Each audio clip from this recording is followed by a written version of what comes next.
Quand je faisais mes premières conférences, il y a seulement 3-4 ans de ça, si j'avais une personne dans une assemblée de 100 personnes qui levait la main en disant « j'ai déjà fait une séance », j'étais bien content. Et de plus en plus, les gens s'ouvrent à ça, viennent à l'hypnothérapie et effectivement se disent « mais pourquoi pas moi ?» Parce qu'il y a de plus en plus de gens qui ont réussi, qui a arrêté de fumer, qui a prendre l'avion alors qu'ils avaient une phobie de l'avion depuis des années, ou les agoraphobies également. Et puis également, on entend de plus en plus parler aussi des opérations sous hypnose. Et là, effectivement, dans notre pays très cartésien, très rationnel, se dire que si on peut être opéré sous hypnose, sans anesthésiant ou avec un peu d'anesthésiant, selon le médecin anesthésiste qui est là, et puis aussi parce que la loi oblige encore à utiliser quand même un peu d'anesthésiant, eh bien, c'est qu'il doit quand même y avoir quelque chose d'intéressant avec cette technique, ces outils-là, parce que finalement, l'hypnose, ce ne sont que des outils et des techniques. C'est-à-dire que on a l'impression que l'hypnose, l'hypnotiseur, l'hypnothérapeute a une sorte de don, de pouvoir.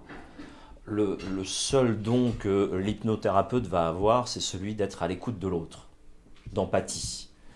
Tout le reste, ce ne sont que des techniques qui s'apprennent, que tout le monde peut apprendre. Et c'est justement pour ça que eh bien, l'auto-hypnose est vraiment là-bas. C'est-à-dire que tous les jours, plusieurs fois par jour, vous tous, ici, vous vous mettez en état d'hypnose. Alors l'hypnose naturelle, c'est quoi? C'est, vous savez, tous ces moments où on a le regard un peu perdu, jusqu'au moment où quelqu'un nous appelle par notre prénom, et puis on a bien entendu qu'on se faisait appeler Mathieu. Mathieu, ah tu m'as parlé? Tu m'as appelé? Excuse-moi, j'ai pas entendu ce que tu me disais. Tout ça, déjà, ce sont des moments où vous êtes en état d'hypnose. Il y en a certains qui prennent la voiture régulièrement pour aller au travail le matin ou pour revenir le soir. Ouais. Ça vous arrive des fois d'arriver à destination et de vous dire « mais j'ai pas vu le trajet passer ». Ça nous est tous arrivé. Pourtant, on a ralenti, on a accéléré, on s'est arrêté au feu rouge. A priori, normalement, on a laissé passer les piétons. On est arrivé à destination sain et sauf. Qui était au volant pendant que vous étiez ailleurs? Ça nous arrive aussi quand on est en train de lire un livre. Des fois, alors je ne vous parle pas d'un livre technique ou de philo, hein, on n'est pas sur Kierkegaard ou Nietzsche non plus, juste un roman. On lit, et puis au bout de 1, 2, 3 pages, on se dit mais j'ai lu quoi là? Et on est obligé de revenir en arrière. Parce qu'il y a un mot, une phrase qui a fait tilt et qui a fait que vous êtes parti ailleurs. Et c'est un petit peu ce qui est en train de se passer là, c'est-à-dire que la personne est en train, le serveur depuis tout à l'heure est en train de ramasser les assiettes, de débarrasser, et il y en a certains qui n'écoutent absolument plus, qui ne sont plus du tout présents à ce qu'est en train de faire le serveur, qui sont juste concentrés sur ce que je suis en train de dire. Eh bien déjà ça, c'est un état d'hypnose. C'est une manière de se mettre dans une forme de bulle. Et ça, on le fait toutes les 90 minutes. Tout le monde connaît très bien ce qui se passe pendant le sommeil. On connaît le sommeil profond, le sommeil paradoxal, le sommeil du rêve. On sait à peu près comment ça se passe, même si on ne sait pas trop combien de temps ça dure. Mais nous avons exactement la même chose dans la journée. Il nous arrive exactement ces moments-là. Et c'est justement dans ces moments-là où voilà, on va laisser le regard se poser et puis on va partir sur autre chose. Boum. On a l'éclair qui arrive et on se dit « Ah, c'est ça la solution, c'est ça qu'il faut que je fasse ». Eh bien, ce n'est pas simplement parce que vous étiez sous votre douche, c'est surtout parce que vous étiez sous votre douche au moment où vos ondes cérébrales étaient au plus bas. Donc, ce qu'on appelle les niveaux delta, ce qui correspond à la fréquence à laquelle vous êtes lorsque vous rêvez. Et en hypnothérapie, eh bien, on va utiliser cette capacité naturelle que l'on a à se mettre en état d'hypnose pour permettre d'ouvrir une porte. Et cette porte, on l'ouvre entre notre conscient et notre inconscient. Alors l'inconscient en hypnose, ce n'est pas l'inconscient freudien. Ce n'est pas le lieu de nos refoulements, de nos peurs les plus profondes. En hypnose, l'inconscient, c'est 2 choses. Déjà, tout ce qui est non conscient. J'y reviendrai dans un instant. Et puis aussi un réservoir de ressources, de potentiel. J'ai régulièrement des personnes qui viennent me voir parce qu'elles ont des difficultés à prendre la parole en public. Et pourtant, ce sont des personnes qui, lorsqu'elles sont un repas de famille avec des amis, avec des proches, vont être tout à fait à l'aise pour échanger, pour discuter, pour débattre même. Et lorsqu'il va falloir se lever et parler devant d'autres personnes, la boule au ventre, la gorge qui se noue, les mains qui tremblent, moites, les rougeurs éventuellement, bref, tous les symptômes du stress. Pourquoi dans certaines situations ces personnes arrivent parfaitement à échanger, à discuter, à être présents à tout ce qu'elles sont, et dans d'autres moments, elles se coupent de ces ressources-là. Alors, bien sûr, c'est du vécu, des expériences, peut-être on pourrait remonter au moment où on était devant nos camarades à l'école, en train de réciter notre poésie, notre autodictée, et puis on perd un mot, on perd le fil, et du coup, ça commence à nous bloquer, et puis des années plus tard, toutes ces accumulations d'expériences font que, justement, on n'y arrive plus. Mais dans certaines situations, on y arrive. Pourquoi certaines personnes vont être capables, j'en ai encore une assez récemment, qui me disait de temps en temps, je suis au premier étage et je tremble de tous mes membres. J'ai peur du vide. Alors que je peux être sur une terrasse de toit et ne pas du tout y penser. Paradoxal. L'endroit le plus élevé, le plus ouvert, elle n'a absolument pas peur du vide. Un endroit où, à peu près comme celui-ci, où c'est fermé, mais là, la peur va se déclencher. On ne sait absolument pas pourquoi. Allez chercher le pourquoi. Pourquoi les choses se sont passées, pourquoi les événements se sont mis en place. Ça peut être intéressant. Maintenant, s'il y a un incendie chez vous, quelle est la première chose que vous faites ? Fermer la fenêtre. Incendie ? J'appelle les pompiers. Appelez les pompiers. Sortir le plus vite possible. Et puis s'en aller. Sortir le plus vite possible. L'objet des thérapies dites analytiques, dans lesquelles on va aller chercher le pourquoi, c'est que lorsqu'il y a un incendie chez vous, vous allez chercher l'origine de l'incendie. Pendant que ça flambe, pendant que ça brûle. L'objet des thérapies dites brèves, dont fait partie l'hypnose et l'hypnothérapie, c'est de savoir comment faire pour aller mieux. Donc effectivement, savoir comment faire pour arrêter l'incendie. La solution de base est effectivement d'appeler les pompiers, ou si c'est au début un petit départ que vous vous en rendez compte, à ce moment-là, vous prenez l'extincteur si vous en avez un à disposition et vous éteignez le feu. Mais en tout cas, et après on se posera la question de savoir pourquoi l'incendie s'est déclenché. Il y a un film avec Junio, alors c'est un exemple un peu trivial, mais je l'aime beaucoup. C'est un film qui s'appelle Oui mais, des années 90, je ne sais pas si vous l'avez vu. Junio joue le rôle d'un thérapeute justement, et il explique la différence entre les thérapies analytiques, encore une fois psychanalyse où on va chercher le pourquoi, et les thérapies dites brèves. Et Junio a cette image, encore une fois qui est un peu triviale, mais il dit si vous tombez dans une fosse à purin, vous pouvez lire tous les livres sur la merde que vous voulez, ça ne vous aidera pas à en sortir. La première chose à faire, c'est de sortir de la fosse à purin, de prendre une douche, de vous changer, et après, si vous voulez lire des livres sur la merde, grand bien vous fasse. Mais c'est pas ça qui va vous servir à en sortir, ok ? Eh bien, c'est ça qu'on fait en hypnothérapie, ce n'est pas se poser la question de pourquoi les choses se sont passées, mais c'est comment on va faire pour aller mieux à partir de maintenant. Quand il y a une personne qui vient me voir pour arrêter de fumer, aujourd'hui en France, 90% des personnes qui ont commencé à fumer, la cigarette j'entends, c'était pour faire comme les grands, pour se sentir adulte, pour faire comme les autres, pour s'intégrer à un groupe lorsqu'on était au collège ou au lycée. On fonctionne dans un cadre éducatif, un cadre culturel, un cadre sociologique, un cadre religieux, un cadre professionnel, un cadre familial, amical, et dans ces cadres, on s'est fixé un certain nombre de règles. Et pour la plupart des gens, 95, voire même 99% des événements qui nous arrivent, on arrive tout à fait à les résoudre dans ce cadre-là. Tout va bien. Et puis des fois, le cadre est un peu trop petit. Et l'hypnose, ça va permettre d'élargir ce cadre de conscience pour trouver des solutions en dehors du cadre dans lequel on évolue et dans lequel justement on n'arrive pas à trouver des solutions. Et c'est un point essentiel parce que justement l'hypnose est un état élargi de conscience, pas d'inconscience. C'est-à-dire que bien souvent on a l'impression que l'hypnotiseur prend le contrôle.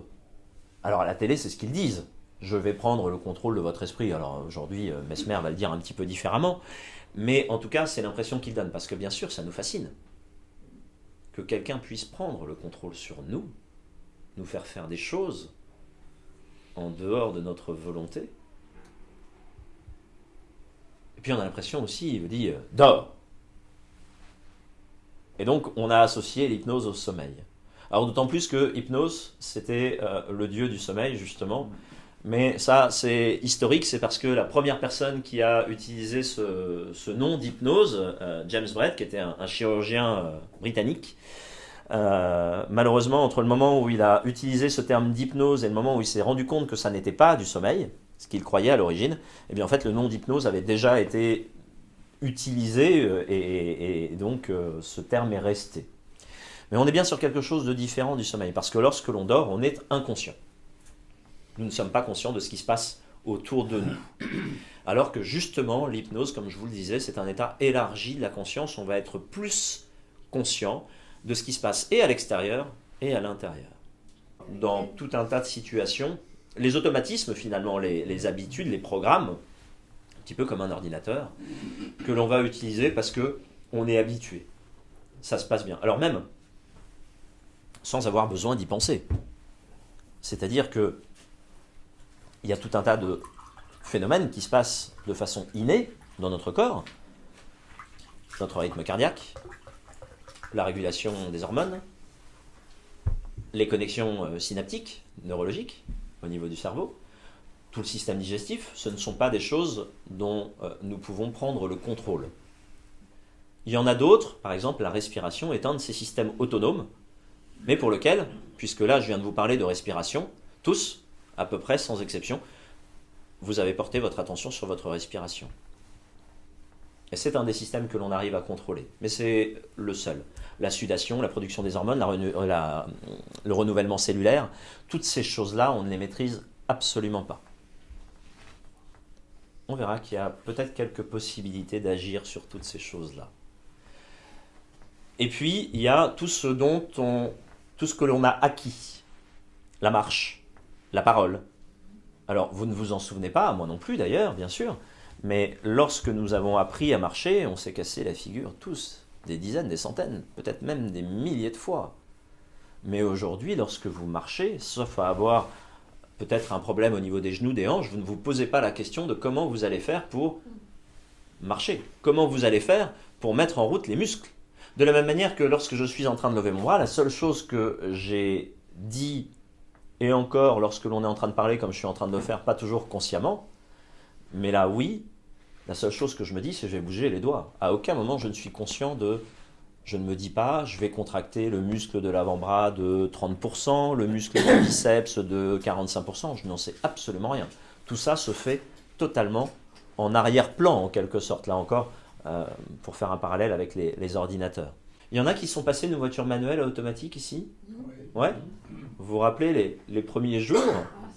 Les premiers jours, j'exagère un peu, mais en tout cas, les premiers tours de roue, le réflexe, c'est arrivé à tout le monde, le réflexe de venir appuyer sur l'embrayage, et au final, on appuie sur la pédale de frein, qui est 2 fois plus large, et on pile d'un seul coup. On a tellement automatisé le fait d'aller débrayer que ça revient. Est-ce qu'il y en a qui ont eu l'occasion de conduire des voitures en Angleterre ? Conduite à droite. Oui. Ouais ? Alors, je ne sais pas vous, mais moi, la première fois, je me suis fait très mal à la main droite. Parce qu'au moment où j'ai voulu changer les vitesses, on ne s'en rend pas compte non plus, mais la main part à une telle vitesse chercher le levier de vitesse que j'ai tapé dans la porte et je vous assure, ça fait mal. Alors assez rapidement, maintenant on se dit voilà, c'est bon, le levier est à gauche, mais ça change quand même. Et toute notre vie est faite de choses comme cela, de moments, d'habitudes, d'automatismes que l'on a mis en place au fur et à mesure des années, auxquels on ne réfléchit plus. Alors la plupart sont tout à fait utiles et intéressants, heureusement pour nous d'ailleurs, parce que par exemple lorsqu'on se retrouve devant une porte, s'il fallait qu'à chaque fois qu'on est devant une porte, on apprenne, on réapprenne à ouvrir la porte, ce serait un peu compliqué au quotidien. Et donc on programme tout ça. Ensuite, on a le cerveau limbique. Donc celui-ci est un peu plus évolué, c'est le cerveau de justement nos automatismes, nos programmes, nos habitudes, et de nos émotions également. Et celui-ci, on le partage avec la plupart des mammifères. Et puis après, on a la partie au-dessus, qui est la partie, le cortex, avec notamment le cortex préfrontal, qui est la partie la plus évoluée, et qui nous permet d'avoir la conscience de nous-mêmes, la conscience du passé, du présent, du futur, la conscience de la vie, de la mort, et également de trouver des solutions. Toute la partie créativité, imagination, qui fait que justement nous sommes humains, elle se trouve à cet endroit-là. C'est que prenez un monastère, un couvent, avec des nonnes. Est-ce que vous savez que dans un couvent, les nonnes sont toutes réglées en même temps? Non. Ouais. Les rythmes biologiques des nonnes se calent exactement sur les mêmes rythmes. C'est le cas également dans les internats de jeunes filles. C'est le cas dans les familles, alors un peu moins aujourd'hui parce qu'on est amené à beaucoup sortir de notre cadre familial, mais dans les grandes familles, il y a encore quelques dizaines d'années où on sortait un petit peu moins à la campagne ou autre, eh bien la mère et les filles, quand elles étaient en âge d'être réglées, étaient réglées en même temps. Est-ce que vous savez pourquoi? Une idée?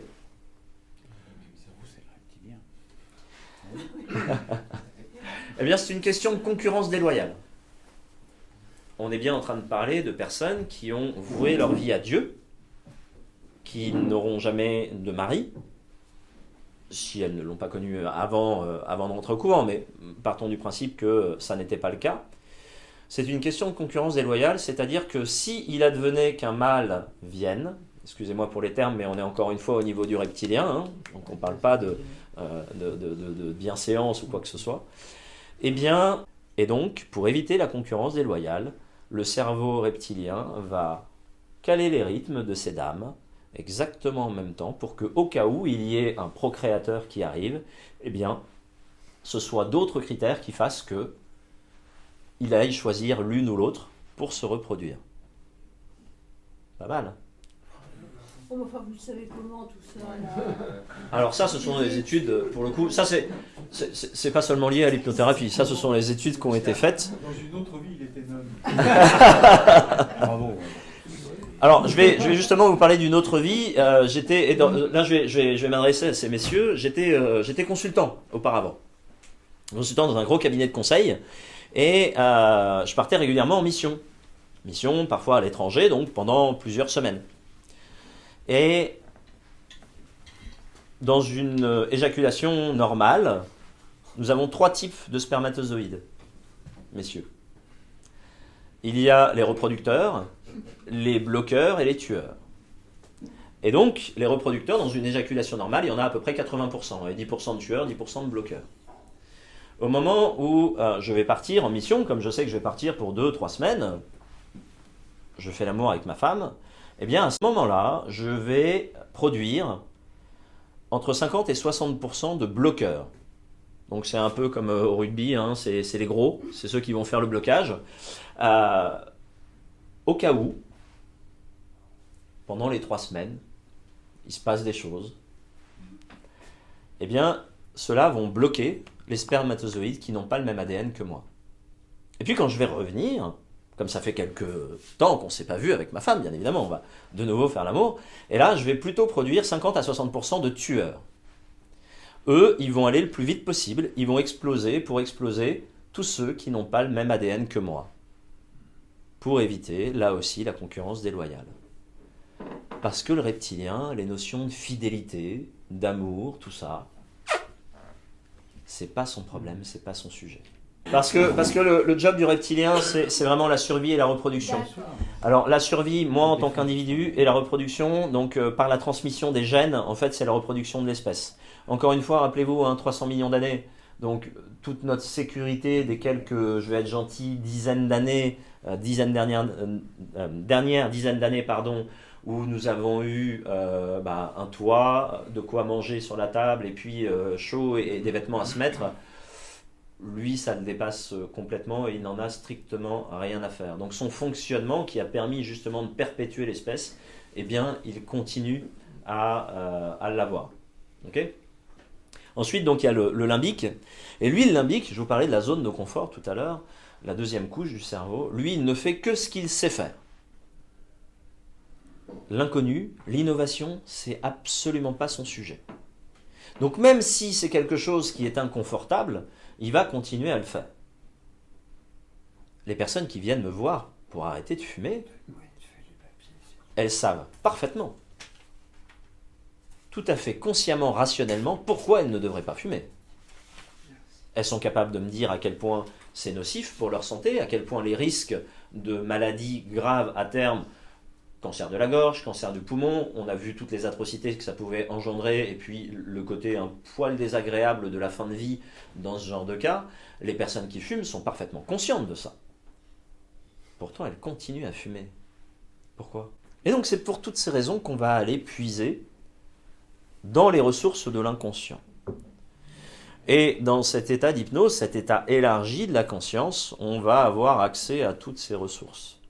Alors, effectivement, comme je vous le disais tout à l'heure, avec des techniques qui s'apprennent, avec simplement, en fait, des choses, encore une fois, que l'on fait tous les jours sans le savoir. Et on va juste utiliser ces capacités que nous avons là pour les faire vraiment. De ne pas penser à votre respiration. Pourtant, je vous ai demandé de ne pas le faire. Simplement parce que notre cerveau ne comprend pas la négation. Notre cerveau, pour nier quelque chose, pour éliminer quelque chose, a besoin d'abord de le concevoir. Pour ensuite, peut-être, certains d'entre vous ont transformé la voiture rouge en voiture bleue ou ont mis une grosse croix dessus. Et puis, une fois qu'ils se sont concentrés sur leur respiration, sont partis se concentrer sur autre chose. Mais d'abord et avant tout, on a besoin de concevoir intellectuellement, dans notre esprit, l'objet que de la négation. Et donc, imaginez une personne qui, toute la journée, se dit « Je ne dois pas fumer, je ne dois pas fumer, je ne dois pas fumer, il ne faut pas que je pense à la cigarette, il ne faut pas que je pense à fumer, j'ai décidé d'arrêter, il ne faut pas que je pense à fumer. » Vous avez compris ce qui se passait. Au bout d'un moment, ça devient tellement fort qu'on craque. Et du coup, on se dit « Mais bon sang de bonsoir, j'ai aucune volonté, j'y arrive pas, pourquoi ? Qu'est-ce qui se passe ?» Puis en plus, ça rajoute à la culpabilité, l'autoflagellation, pour laquelle on n'est absolument pas du tout préparé en France. C'est pas du tout notre style, hein, l'autoflagellation, la culpabilité, tout ça. On fonctionne pas du tout comme ça culturellement. Donc on y arrive très très bien. Parce que bien sûr, vous l'avez compris, c'est quelque chose qu'on pratique depuis tout petit déjà. Et donc on s'en sort très bien quand il s'agit de se culpabiliser soi-même. Et donc tout ça, ça va faire peser un poids de plus en plus lourd. Imaginez, j'aime bien le faire avec le verre de vin quand je suis en conférence. D'habitude, quand je le fais en formation d'entreprise, je prends un verre d'eau, mais ça change. Si je tiens ce verre pendant quelques minutes, qu'est-ce qui va se passer ? Vous me direz pas grand-chose.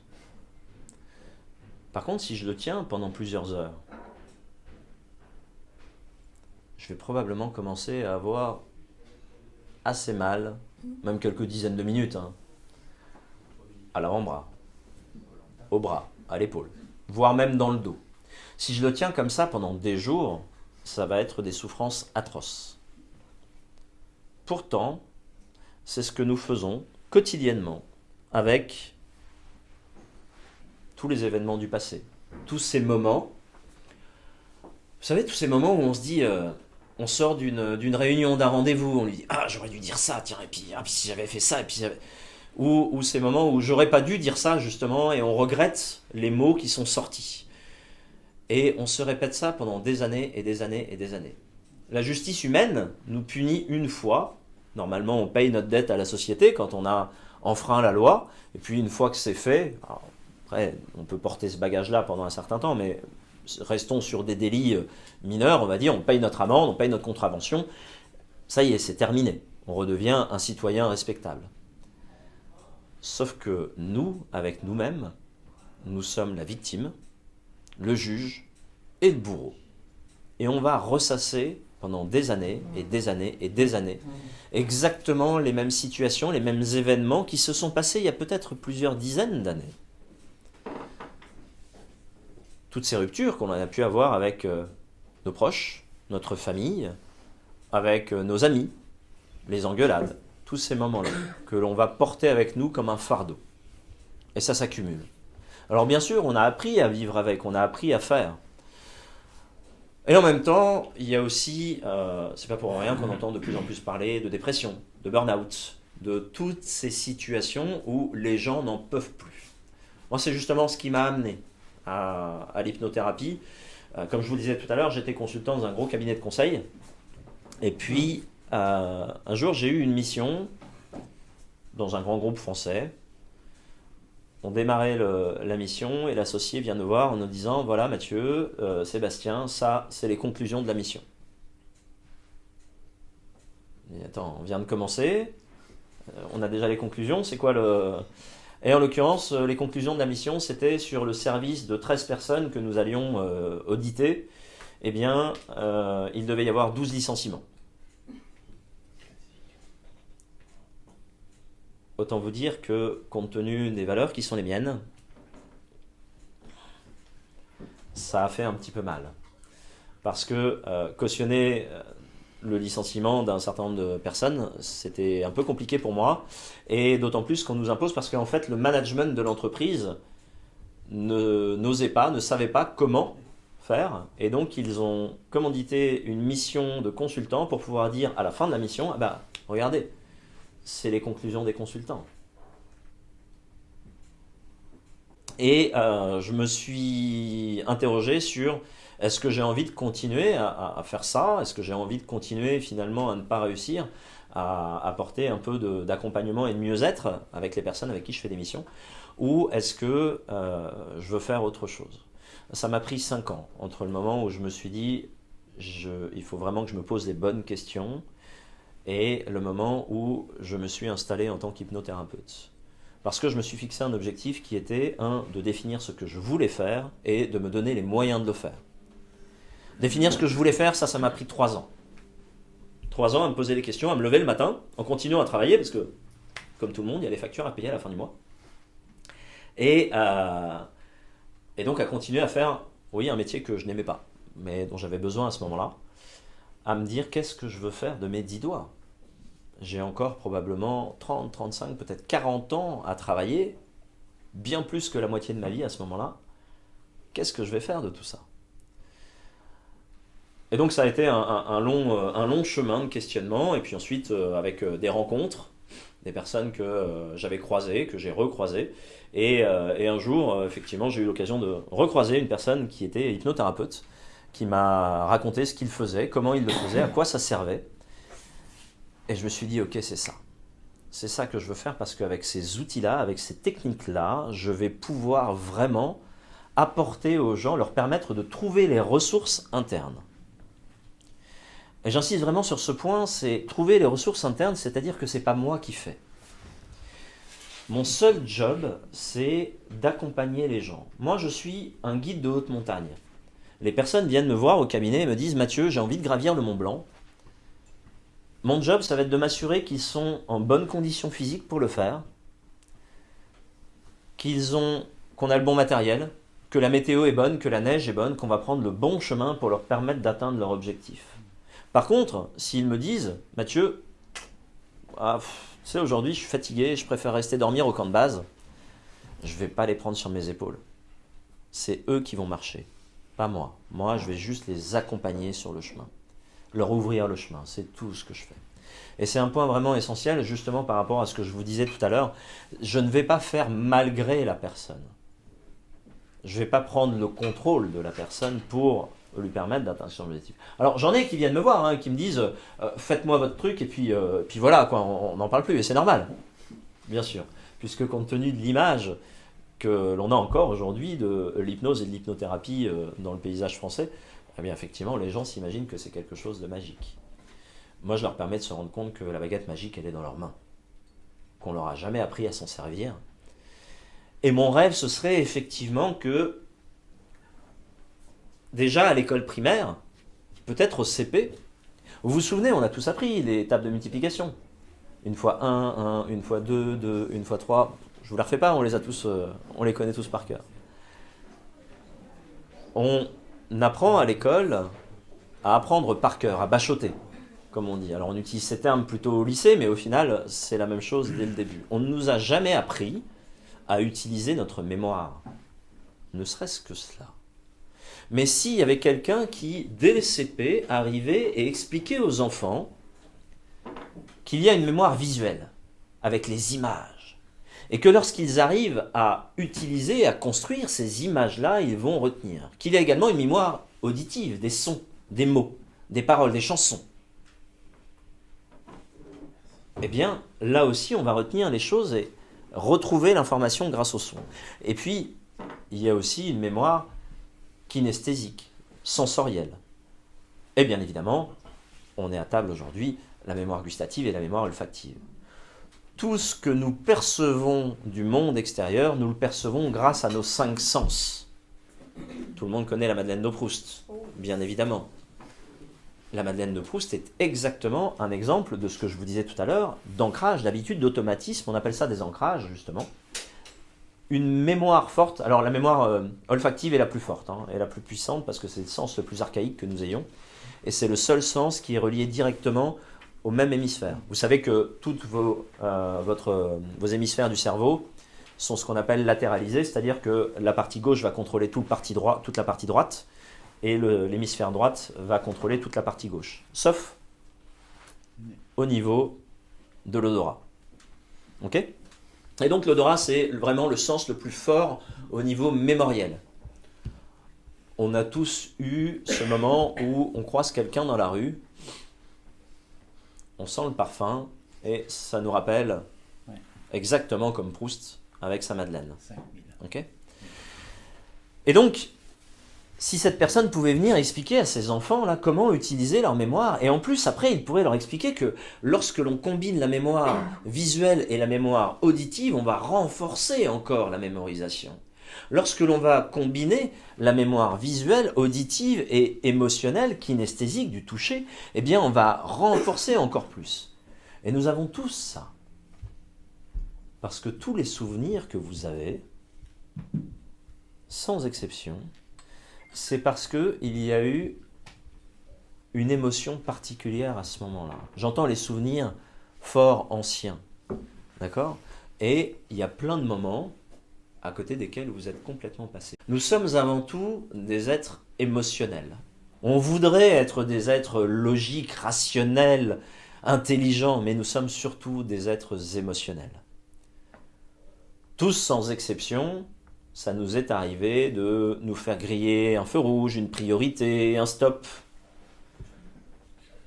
Et bien évidemment, tous, en personnes très intelligentes, rationnelles et civilisées, nous avons réagi en disant « Mais bien sûr, cher monsieur, chère madame, passez, je vous en prie, allez-y, c'est tout à fait normal que vous m'ayez grillé le stop ou le feu rouge. » Oui, tous. Tout à fait calme, posé, puisque après tout, à partir du moment où il n'y a pas d'accident, tout va bien. N'est-ce pas ? Ouais, c'est un peu différent. Tous, on s'est retrouvés face à quelqu'un qui nous a menti. Peut-être même qui nous a trahis. Et bien évidemment, tous, nous avons réagi de façon tout à fait posée, calme, en disant « Mais ça peut arriver, bien évidemment. Je ne t'en veux pas, je comprends parfaitement. C'est évident. » Non. Ce qui s'est passé à l'intérieur, là, c'est qu'il y a eu des émotions fortes qui sont montées. De la colère, de la tristesse, de la peur, je ne sais pas, peu importe. Mais en tout cas, il y a effectivement les émotions qui font justement, comme je disais tout à l'heure, qu'à un moment, on va dire des choses qui vont être parfois au-delà de notre pensée, qu'on va regretter après coup, mais qu'on aura quand même dites. Qui fait que quand on va se retrouver avec certaines personnes, dans certaines situations, on va réagir toujours de la même manière. Et grâce aux techniques d'hypnose, eh bien, on va pouvoir choisir de réagir différemment. Et du coup, d'agir différemment. Et de mettre en place d'autres manières de faire, d'agir et de réagir dans notre quotidien. Et donc, quand des situations deviennent trop pesantes, trop difficiles, peut-être même trop dangereuses pour nous, eh bien, on va réussir finalement à reprogrammer. Si je reprends ma métaphore de l'ordinateur de tout à l'heure, eh bien, ça va me permettre soit de faire une mise à jour du programme, soit de désinstaller aussi des programmes obsolètes. Puis vous savez, sur les ordinateurs, au moment où on les met en route, il y a toujours ces programmes en arrière-plan là, qui se mettent en route tout seuls sans qu'on sache bien trop comment ni à quoi ça sert, mais ils se mettent en route tout seuls et ils nous bouffent de l'énergie au niveau du PC. Et puis après, quand on commence à accumuler trop de choses, eh bien, on n'a plus d'espace disque disponible. Eh bien, on fonctionne exactement de la même manière. Donc, on va pouvoir reprogrammer, on va pouvoir modifier les programmes. À tel point que on peut également travailler, alors ça c'est tout le champ de ce qu'on appelle l'épigénétique aujourd'hui, c'est-à-dire l'expression génétique. En fait, la détermination génétique conditionne 10% au final de notre vie. Que tout le reste va dépendre de notre environnement et de notre perception de ce qui se passe autour. Ça nous est tous arrivé d'aller à une soirée avec soit un ami, soit notre conjoint, et quand on en parle le lendemain, on a l'impression de ne pas avoir vécu la même soirée. Vous avez déjà vécu ça ? D'avoir été à un endroit complètement... Alors qu'on a passé toute la soirée ensemble. Simplement parce que l'état émotionnel l'état interne dans lequel nous étions n'était pas le même que la personne avec laquelle nous étions. Et donc, peut-être qu'elle était moins disponible à la musique, ou vous d'ailleurs, ou aux personnes qui étaient là. Et de fait, on va avoir une perception qui va être différente. À l'inverse, on s'est aussi tous programmés lorsque l'on allait en soirée. En se disant, cette soirée, ça va vraiment être sympa, j'ai hâte d'y aller. Et même si la bouffe n'est pas terrible, même si la musique n'est pas top, eh ben on est content d'être là parce qu'on va retrouver des amis, et donc on va quand même passer une bonne soirée. Et c'est exactement ce qu'on fait d'ailleurs, tous ensemble, au niveau du Rotary. En fait, parfois, peu importe ce que l'on a dans l'assiette, mais on est tellement heureux de se retrouver toutes les semaines ensemble que... Alors, pas tous, peut-être des fois, de temps en temps, il y a des exceptions, hein, mais mais en tout cas, on est heureux de se retrouver là et d'être ensemble, et du coup, c'est quand même souvent des bons moments. Alors, tout ça, effectivement, vous allez me dire... Pour l'instant, Mathieu, ça a l'air d'être un petit peu à côté de l'hypnose, de l'hypnothérapie, mais c'est important de comprendre aussi le fonctionnement normal, puisque justement, moi, les personnes que j'accompagne, ce sont des gens qui fonctionnent normalement. C'est-à-dire que pour des personnes qui vont avoir ce qu'on appelle une structure psychotique, schizophrène, paranoïaque ou autre, ce n'est pas des personnes que l'on va bipolaire, parce qu'on entend beaucoup parler de bipolaire en ce moment, ce ne sont pas des personnes que l'on va accompagner en hypnothérapie. Là, parce que ce ne sont pas des fonctionnements normaux, ce sont des fonctionnements psychotiques. En hypnothérapie, on va accompagner les personnes qui vont avoir des comportements normaux. Alors, avec quelques grandes thématiques, on l'a évoqué, le stress, angoisse, anxiété, avec tout ce qui va découler, les phobies, fatigue chronique, insomnie chronique, parfois même douleur chronique, problème de peau. Tout ça, ça va être lié à des peurs, du stress, des situations professionnelles, personnelles qui font que il va y avoir des tensions qui vont s'installer chez la personne. On va également avoir tout le domaine des addictions. Alors eux aussi peuvent être liés à des situations de stress, mais effectivement on va pouvoir agir puisque les addictions, en fait, le principe de base, c'est que ça vient au niveau du cerveau activer ce qu'on appelle le circuit de la récompense. Et donc à chaque fois qu'on va consommer le produit, ça va venir activer les neurotransmetteurs et nous donner envie, en fait, de se retrouver dans un état qui va être un peu différent. On va avoir toutes les opérations, bien sûr, comme je disais tout à l'heure, on l'évoquait, on opère de plus en plus sous hypnose. Là, on est plutôt sur les plongées, je vous parlais tout à l'heure, plongées avec bouteille, on est plutôt sur les plongées en scaphandre. Là, on va très, très, très profondément pour éviter justement que les personnes ressortent, bien évidemment, et on comprend pas facilement compte tenu des enjeux. Il y a récemment un de mes collègues qui a fait une opération, qui a retiré un lipome de 700 grammes. Un beau morceau au niveau du dos de la personne. 30 minutes plus tard, la personne était allongée sur le dos en train de discuter avec le chirurgien qui avait opéré. Autant vous dire qu'une opération comme celle-ci, c'est un peu de temps au niveau du réveil après l'anesthésiant, et puis la récupération aussi, puisque en fait, grâce à l'hypnose, on va pouvoir contracter les vaisseaux sanguins dans la zone qui va être opérée, donc limiter l'afflux sanguin, limiter la perte de sang, Et également au niveau de la cicatrisation, ça va permettre d'accélérer la cicatrisation et de générer le retour de la sensibilité au fur et à mesure de la cicatrisation. Donc ça a quand même pas mal d'impact sur les effets secondaires au niveau des opérations et de la récupération des personnes. On est sur des personnes qui récupèrent 3 fois plus vite que sur une opération, une anesthésie générale. Il y a une grosse partie de la population qui ont des vrais problèmes de dents, mais compte tenu de leur phobie, ils sont incapables d'y aller. Ce qui va générer aussi d'autres problèmes, puisque au-delà de la dentition, il y a l'alimentation, mais il y a aussi l'image de soi. On ne se rend pas compte quand on a des dents qui sont plutôt sympas, mais la dentition, c'est vraiment quelque chose qui est lié à notre image. Et lorsqu'on a des dents pourries, on n'ose pas sourire, on n'ose pas parler trop près, on a une haleine en général qui est pas très sympa, donc on va se tenir à distance des gens. Ça va générer beaucoup de choses sur l'image de soi que les personnes vont avoir. 30%, c'est énorme.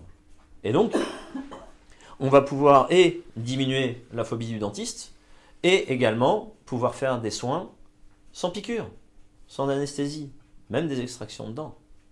Quand elle entendait son dentiste lui parler, il avait la voix de Donald. Beaucoup moins impressionnant, beaucoup moins flippant.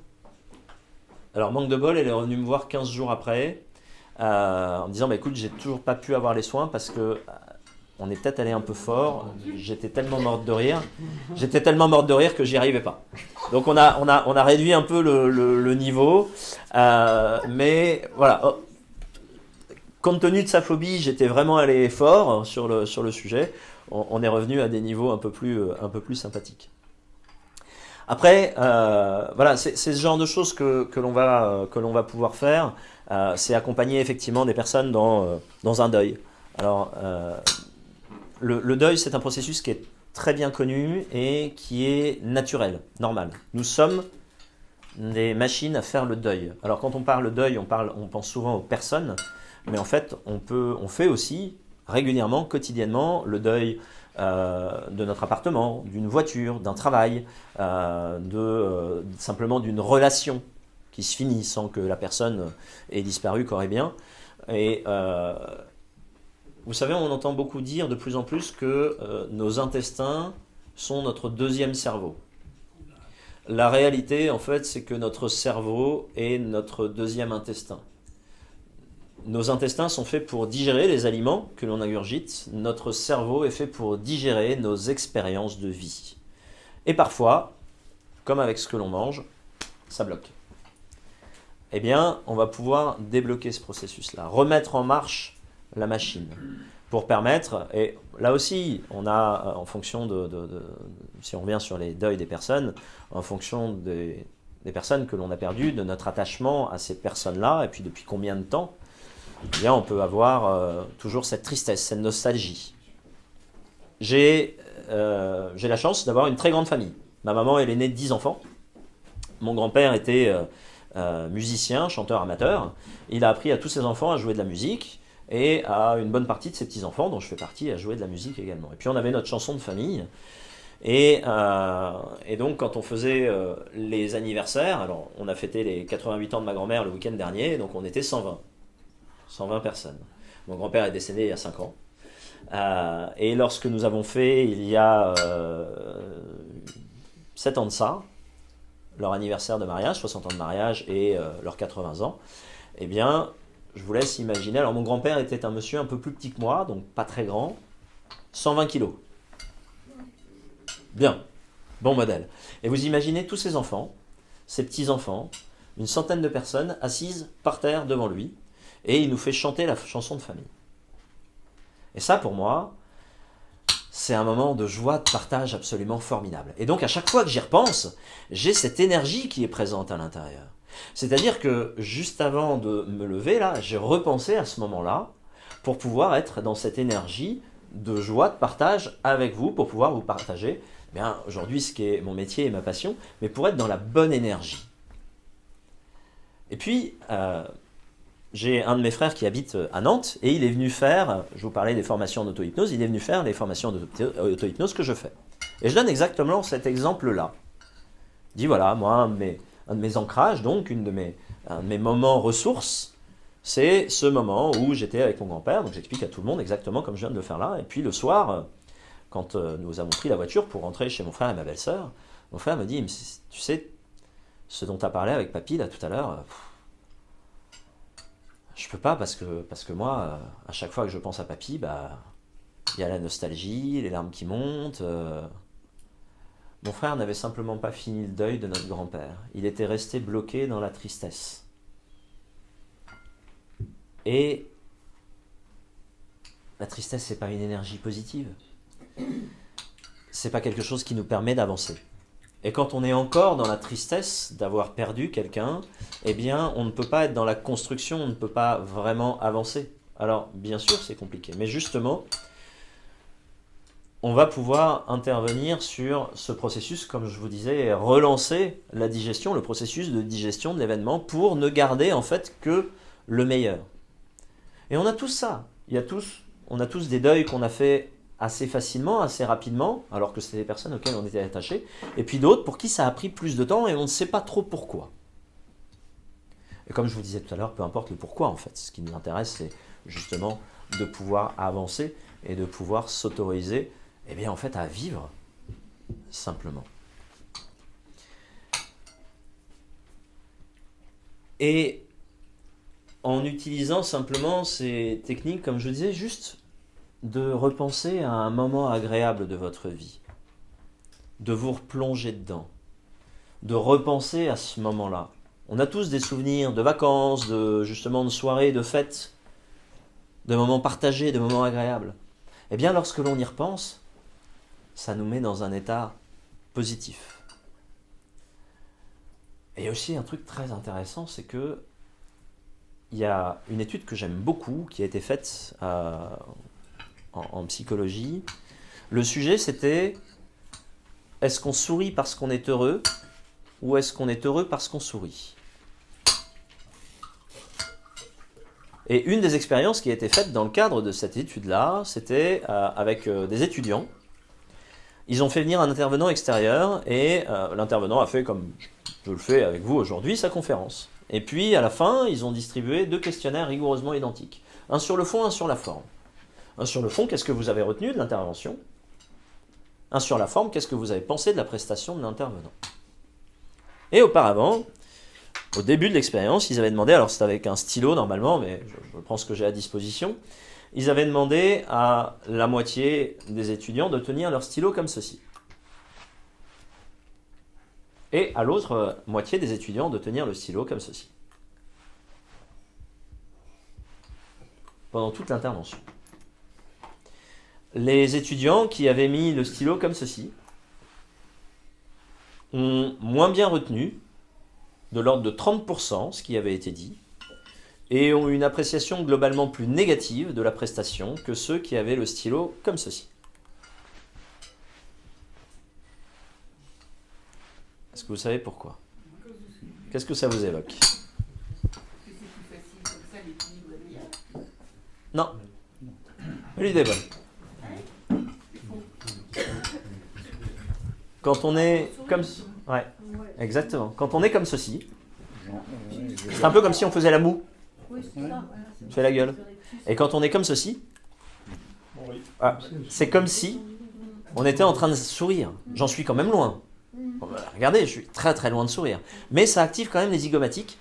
Et du coup, on est plus disponible à nos capacités cognitives, notamment de mémorisation, et on est plus positif vis-à-vis des personnes qui sont en face. Ne serait-ce que ça. Et donc, ça a permis de se rendre compte, entre autres, que, eh bien, lorsque l'on est heureux, on sourit, mais ça, les psychologues le savaient déjà, mais également qu'on est heureux parce qu'on sourit. Ça veut dire quoi?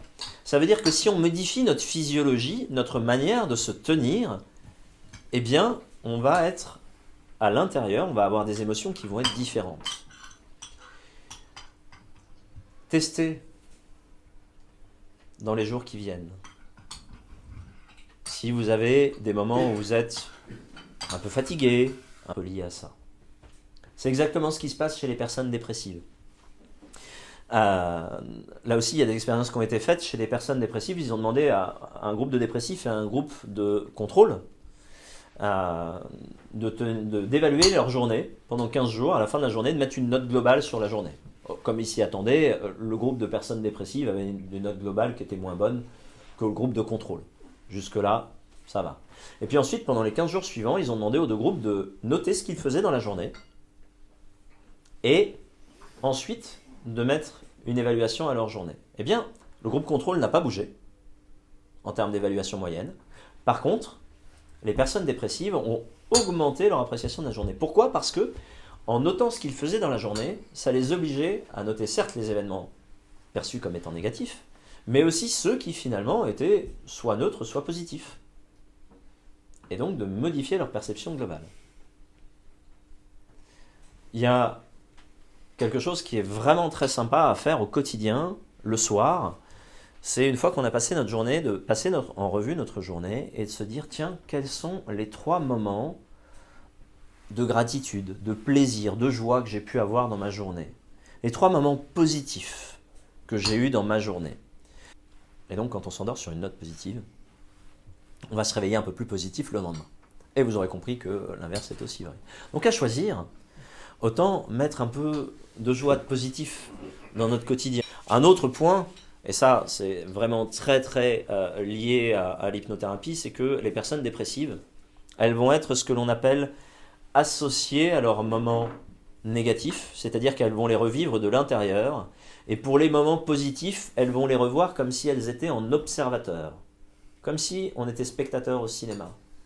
Et on le sait tous et toutes, c'est que lorsque l'on est spectateur au cinéma, on n'a pas les mêmes émotions que lorsque l'on vit quelque chose de l'intérieur. Ici, tous, nous sommes plutôt associés, donc nous revivons de l'intérieur nos bons souvenirs, et nous avons une tendance à revivre extérieurement les mauvais souvenirs. C'est le fonctionnement normal. Et c'est justement ce qui à un moment dérape chez les personnes qui vont devenir dépressives, c'est que justement elles n'arrivent plus à s'associer au bon moment et à se dissocier des mauvais moments, et donc ça génère des perceptions qui vont être de plus en plus négatives et de plus en plus lourdes à accepter et à gérer au quotidien. Donc vraiment projeter la personne, parce que la plupart des gens, même si sur les paquets il y a des images qui sont absolument monstrueuses et qu'on sait tous, comme je disais tout à l'heure, rationnellement ce que ça peut impliquer, c'est justement quelque chose que l'on met à distance. Les fumeurs n'y pensent jamais. Donc ils créent une sorte de distance avec les risques liés au tabac. Et donc en les remettant dedans, à l'intérieur, ça commence à bouger les choses. Donc ça, c'est vraiment la première étape. C'est pas ma préférée parce que aller travailler sur le négatif, c'est pas ce que je préfère en hypnothérapie, mais pour certaines personnes, ça peut très très bien fonctionner. Et puis après, on va surtout se concentrer sur qu'est-ce que vous souhaitez obtenir. Qu'est-ce que ça va vous permettre lorsque vous serez libéré du tabac? Comment vous allez vous sentir? Comment vous allez vivre? Il y a 2 ans et demi maintenant, bientôt 3 ans, on avait un projet avec des amis qui était de partir sur la route 66.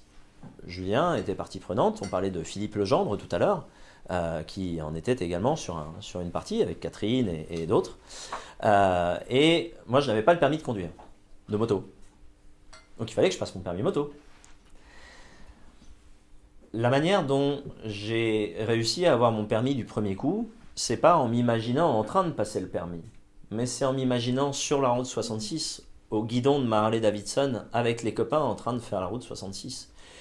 Et ça a généré à l'intérieur les ressources qui ont fait que mon cerveau a dit, mais si tu es sur la route 66 en train de faire ça, c'est que tu as déjà ton permis. Donc si tu as ton permis, c'est que tu as toutes les ressources pour l'avoir. Parce que notre cerveau ne fait pas la différence entre l'imagination et la réalité. Vous avez déjà tous vu ces skieurs, juste avant de rentrer, avant de prendre le départ de la course. Ils sont appuyés sur leur bâton, là, et puis ils font ça comme ça. Parce qu'en fait, ils sont en train de vivre la course. Vraiment. Physiquement, ils la font quoi avant? 2-3 fois peut-être? Maximum. Mais ils vont la refaire des dizaines et des dizaines de fois dans leur tête. C'est la préparation mentale, et ça, ce sont des techniques d'hypnose, c'est des techniques de visualisation. Donc on se visualise, et on le fait tous, sans exception, sans s'en rendre compte. Sauf qu'en hypnose, on va le faire volontairement. Un point essentiel, justement quand on passe le permis moto, on arrive, vous voyez à peu près comment est fait un plateau pour passer le permis avec les cônes, enfin bon, peu importe, mais... Une des premières choses que nous dit le moniteur, c'est « regarde où tu veux aller ». Et bien évidemment, on est tous le nez dans le guidon à regarder le cône qui est juste devant, qu'on ne veut pas se prendre. Je ne sais pas s'il y en a qui ont le permis moto ici. Ouais. Bon, c'est une des premières choses qu'on fait. On est tous comme ça. Puis au bout d'un moment, effectivement, on comprend que si on relève la tête et qu'on oriente le regard vers ce que l'on veut, il se passe exactement ça. C'est que naturellement, le reste du corps va suivre. Parce que on a commencé à regarder où on voulait aller. Et que si on regarde le mur qu'on veut éviter, on va se le prendre à tous les coups. Sauf que dans notre vie de tous les jours, on ne nous a pas appris ça. On ne nous a pas appris. On nous a appris à regarder le mur. Exactement comme je vous disais tout à l'heure avec « ne pensez pas à votre pied droit, ne pensez pas à votre respiration », on nous a appris à regarder le mur. En hypnose, on permet à la personne d'arrêter de regarder le mur qu'elle veut éviter de se prendre, et on lui permet de tourner la tête pour regarder là où elle veut aller, vers l'objectif. Qu'est-ce que ça va nous permettre ? Plutôt que qu'est-ce que vous souhaitez éviter. Parce que qu'est-ce que vous souhaitez éviter, les gens le savent parfaitement. Ils me le décrivent par le menu quand ils viennent me voir.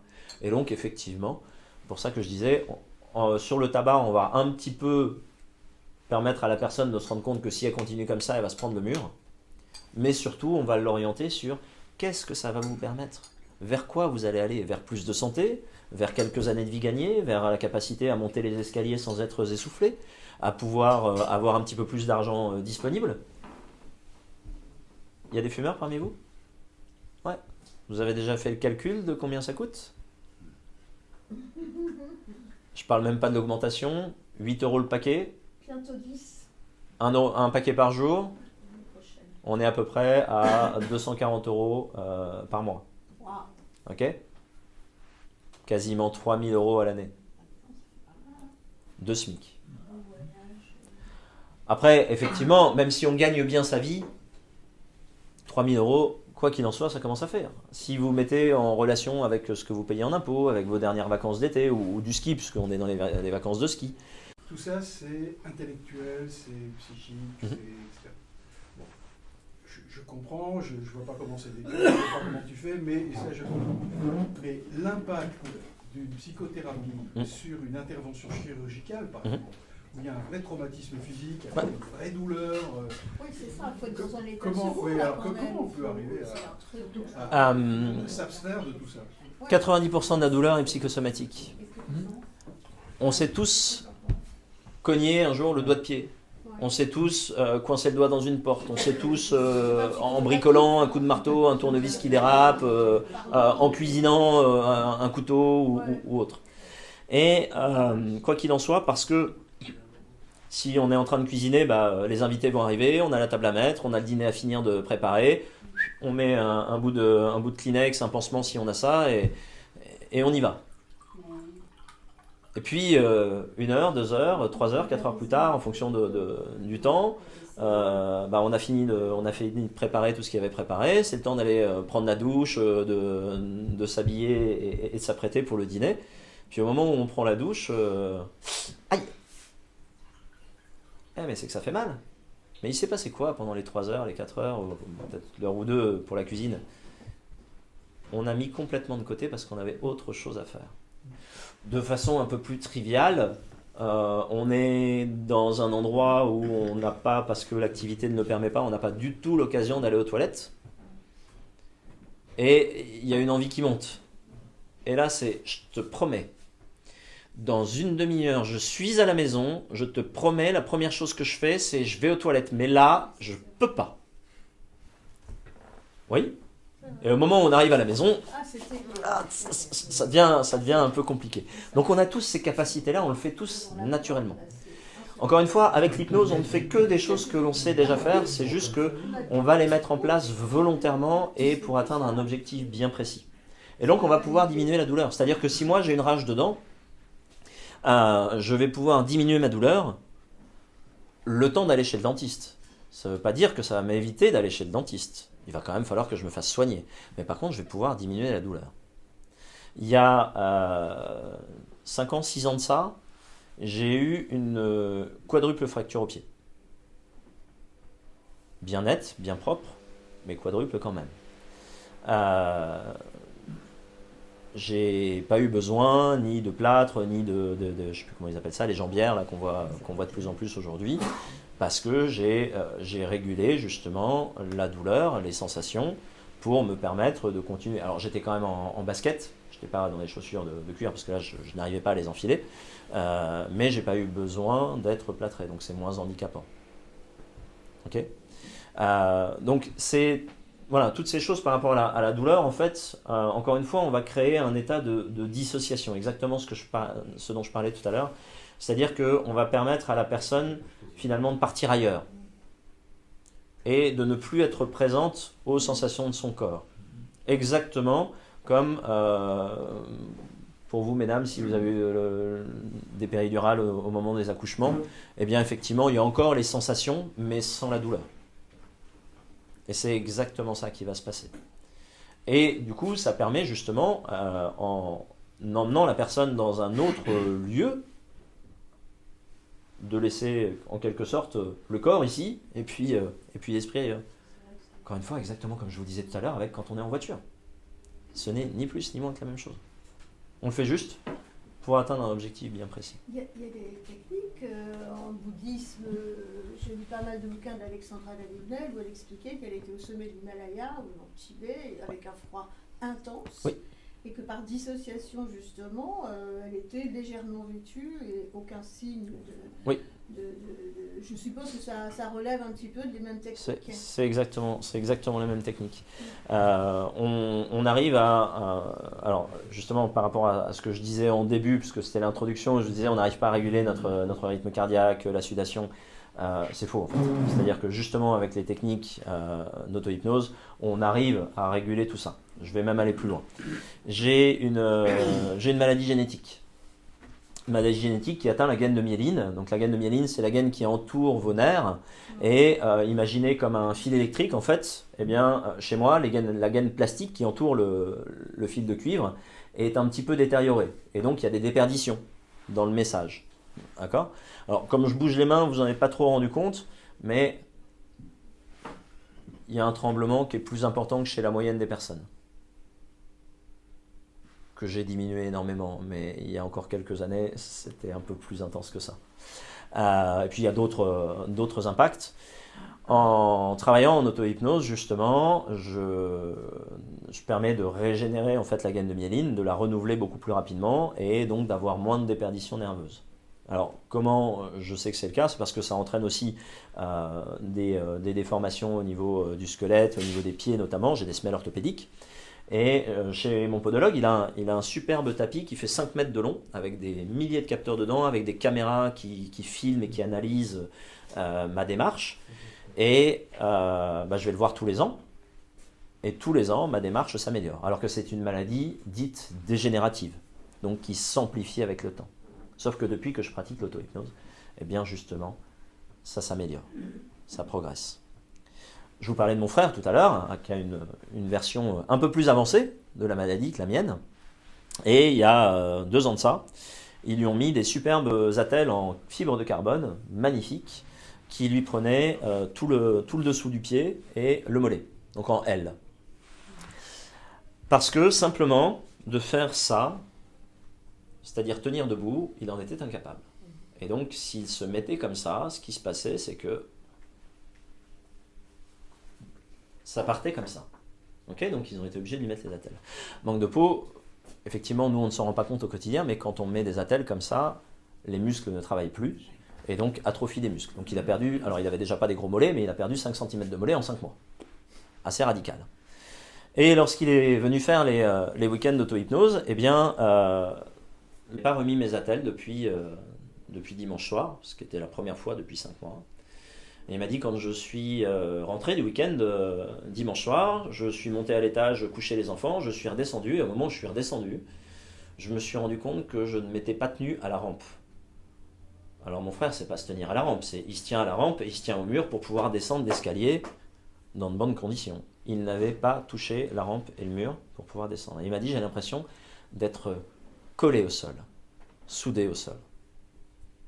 Et depuis 1 an et demi, 2 ans, je ne sais plus exactement quand, il n'a plus du tout remis ses attelles. Ok ?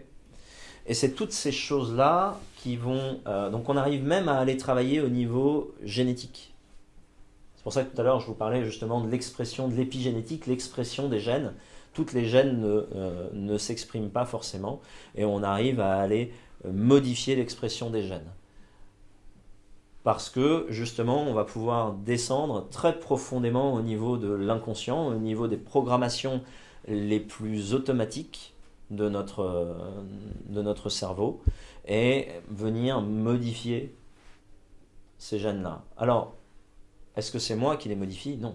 Comme je vous disais tout à l'heure, je permets à la personne d'aller au bon endroit, mais c'est elle qui trouve le bon endroit pour pouvoir modifier, comme il se doit, eh bien, les automatismes, les programmations qui peuvent être les siennes. Avec, encore une fois, toutes ces techniques de visualisation, de se projeter dans l'avenir, et notamment avec mon frère, on a bossé sur, si là vous prenez juste le temps de percevoir vos pieds posés sur le sol, et d'être vraiment pleinement concentré sur vos pieds qui sont posés sur le sol. Et d'imaginer, ne serait-ce que quelques instants, que vos pieds sont comme un arbre, les racines d'un arbre. Et les racines vont plonger dans le sol de plus en plus profondément. Prenez vraiment le temps d'imaginer ces racines qui vont descendre encore et encore de plus en plus profondément pour aller chercher peut-être l'eau, peut-être l'enracinement, peut-être l'ancrage nécessaire. Eh bien déjà, juste là, en quelques secondes, s'il y en a, alors pas tous forcément, puisque je n'ai pas utilisé forcément les bonnes techniques pour tout le monde, mais il y en a certains qui déjà ont un petit peu de difficulté à soulever les pieds là. Ouais, juste en quelques secondes. C'est très embêtant pour moi, si tu peux arrêter. Il y a certaines techniques qui vont fonctionner sur certaines personnes. C'est-à-dire qu'on entend beaucoup, tout le monde n'est pas réceptif à l'hypnose. Comme vous l'avez compris maintenant, l'hypnose c'est un état naturel dans lequel on se met plusieurs fois par jour. Donc tout le monde est réceptif à l'hypnose, seulement de manière différente.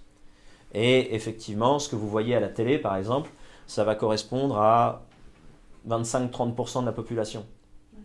Donc ça veut dire qu'il y a 70-75% de la population qui ne va pas être réceptif aux techniques qui sont utilisées là. Mais pour faire un spectacle, c'est largement suffisant. Que pensez-vous de l'EMDR ?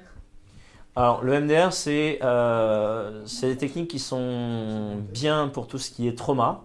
Oui. Après, c'est bien pour les traumas. Dans les 48 heures suivant le trauma, ou 6 mois après, au-delà de 6 mois. C'est-à-dire qu'il y a une période, en fait, soit on intervient vraiment tout de suite, après le traumatisme, soit il y a une période de latence de 6 mois, avant de pouvoir commencer à intervenir en EMDR. Et donc, il a pris dans les techniques de méditation, il a pris dans le yoga et dans l'hypnose, qu'il connaissait parfaitement. Il a fait un mix. Alors, c'est les 3 principaux courants auxquels dont il s'est inspiré. Et effectivement, on va retrouver. Mais on se limite à la partie mise en état d'hypnose, en fait, en sophrologie. Il n'y a pas toute la partie qu'on va appeler suggestion, que l'on va faire en hypnose. Tout ce qu'on appelle, nous, la phase de travail, n'existe pas sous cette forme en sophrologie. C'était passionnant. Passionnant. Merci à vous. On a tous découvert. Merci.